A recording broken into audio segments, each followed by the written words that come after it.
Hi friends, मैं आज आप लोगों को हाइट एंड डिस्टेंस, ऊंचाई एवं दूरी हम आप लोगों को बताने वाला हूँ। इसका कॉन्सेप्ट कुछ बताएंगे। इसका कॉन्सेप्ट है कुछ, इसमें जब तक हमें कॉन्सेप्ट क्लियर ना होगा तब तक इस सवाल को बनाना बड़ा मुश्किल होती है और बच्चों के लिए एक काफ़ी ज़्यादा परेशानी वाले चैप्टर भी कहा जाता है, क्योंकि ये चैप्टर में जल्दी बच्चों को समझ में नहीं आता है। क्योंकि इस चैप्टर को पढ़ने से पहले, इसके कॉन्सेप्ट जानने से पहले हमें त्रिकोणमिति के कुछ जो फार्मूला होता है वो फार्मूला जानकारी होना बहुत ज़्यादा ज़रूरी है। वो आप पहली कक्षा में पहले चैप्टर में आप पढ़ रखे होइएगा। हम लोग सबसे पहले इसमें देखेंगे लाइन ऑफ साइट, मतलब दृष्टि रेखा।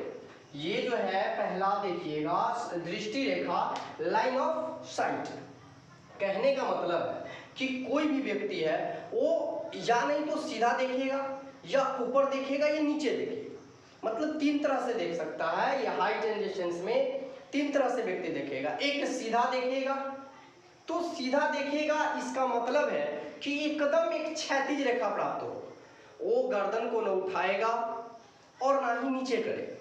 कहने का मतलब है कि जब वो देखेगा ऊपर की तरफ देखेगा। जब किसी चीज को देखने के लिए गर्दन को उठाना पड़े तो समझ लीजिएगा कि उसमें उन्नयन कोण बनेगा। अगर गर्दन उठाना पड़े तो समझ लीजिए कि उन्नयन कोण बनेगा, और गर्दन झुकाना पड़े किसी भी चीज को देखने के लिए, अगर गर्दन झुकाना पड़े तो समझ लीजिएगा कि वहां पे अवनमन कोण बनेगा। यहाँ पे हम दृष्टि रेखा देखेंगे, लाइन ऑफ साइट, माना कि धरातल में ओ कोई बिंदु है। अब देखिए इसको हमने क्या मान लिया, ओ कोई बिंदु मान लिया।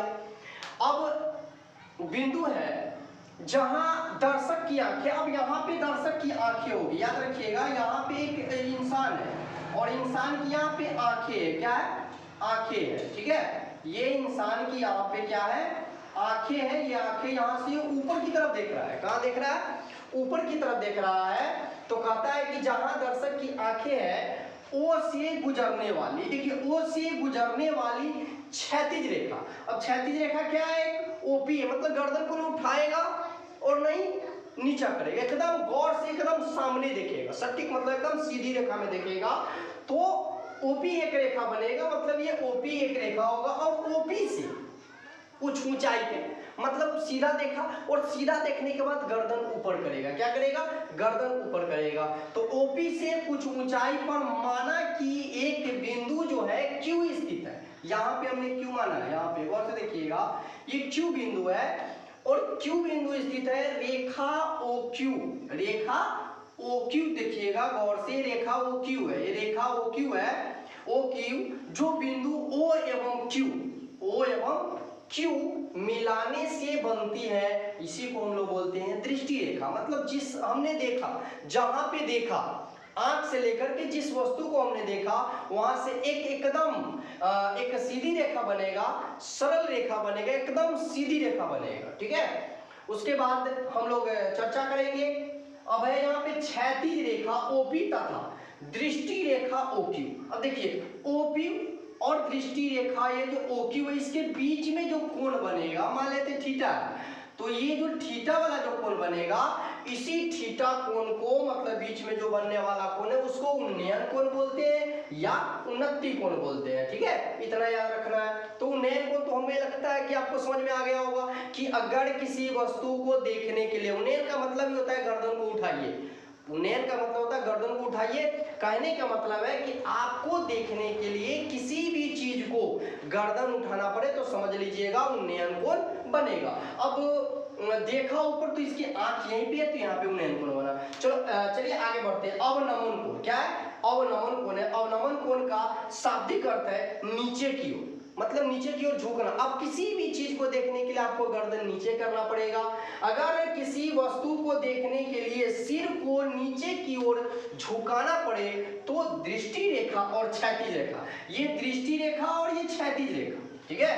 अब देखिए कहिएगा ये तो नीचे है जी, नहीं बिल्कुल नहीं। अगर ये एक आदमी ये ऊपर हुआ, ये जो रेखा है स्ट्रेट लाइन, ये जो रेखा है, मान लेते कोई वस्तु को यहाँ से देखेगा, ऊपर से देखेगा नीचे की तरफ, क्योंकि यहाँ से तो ऊपर देखेगा नहीं, देखेगा कहाँ से, ऊपर से नीचे की तरफ देखेगा, तो यहाँ पे बनेगा अवनमन कोण यहाँ बनता है, कहाँ बनता है, यहाँ बनेगा अवनमन कोण, तो ऊपर बनेगा। और ऊपर से ये नीचा जो थीटा बनता है, चूंकि एकांतर कोण बराबर होता है, आपने पढ़ा होगा 9th कक्षा में कि दो सरल रेखाओं को एक तिर्यक छेदी रेखा, मतलब दो सरल रेखाओं को एक तिर्यक छेदी रेखा प्रतिच्छेद करती है, तो इस प्रकार एकांतर कोण, ये आपका एकांतर कोण है, तो ये थीटा है तो ये भी थीटा होगा, ये 45 डिग्री होगा, ये भी 45 डिग्री होगा।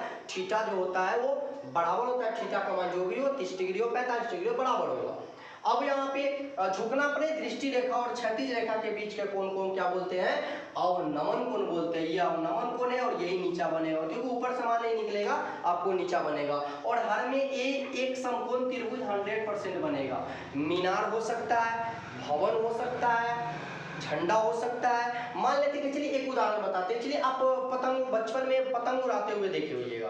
पतंग पे इसलिए हम ले रहे उदाहरण क्योंकि हर बच्चा पतंग से अवगत है, पतंग के बारे में जानता है। तो पतंग के बारे में जानते हैं तो आप पतंग के बारे में जानते हैं, तो पतंग जब उड़ाया जाता है तो चलिए यहाँ पे एक व्यक्ति है, आप गौर से देखिएगा, यहाँ पे क्या है, यहाँ पे एक व्यक्ति है, यहाँ पे एक इंसान जो है खड़ा है, देखते रहिएगा गौर से।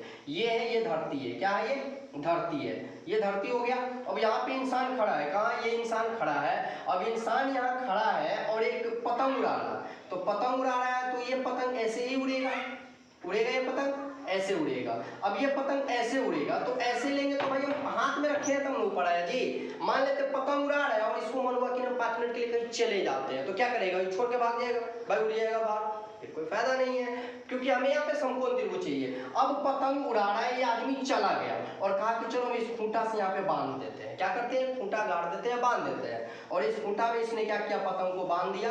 अब ये पतंग यहाँ पे उड़ रही है, ये पतंग क्या है, यहाँ पे उड़ रही है, पतंग उड़ रही है, ठीक है। अब ये पतंग उड़ रही है और पतंग उड़ रही है, अब कितनी ऊंचाई पे उड़ रही है, तो भाई ये जो नीचा तो एक स्ट्रेट लाइन आएगा, इसकी ऊंचाई होगा, और ये धरती हुआ।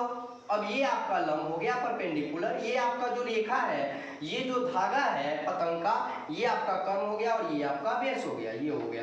तो आपको कभी ये दे देगा धागा का लंबाई, कहेगा पतंग कितनी ऊंचाई पे उड़ रही है, फिर उसके बाद ऊंचाई दे देगा, कहेगा जो धागा की लंबाई क्या है। चाहे आपको कह देगा कि ऊंचाई जो बस इतना ही पूछेगा, इससे ज्यादा कुछ नहीं पूछेगा। आपको फिसलन पट्टी स्कूल में वगैरह में जो फिसलन पट्टी पे रहता है, फिसलन पट्टी पे भी सवाल आता है कि बच्चे जो है एक साइड से चढ़ता है, एक साइड से मतलब नीचे की तरफ लुढ़कता है, तो वो भी समकोण त्रिभुज के आकार का ही होता है। उम्मीद करता हूँ आप देखिएगा तो अच्छा लगेगा, इस वीडियो को देखिए, और अगर अच्छा लगे तो लाइक एंड सब्सक्राइब करना ना भूलें। ओके, धन्यवाद।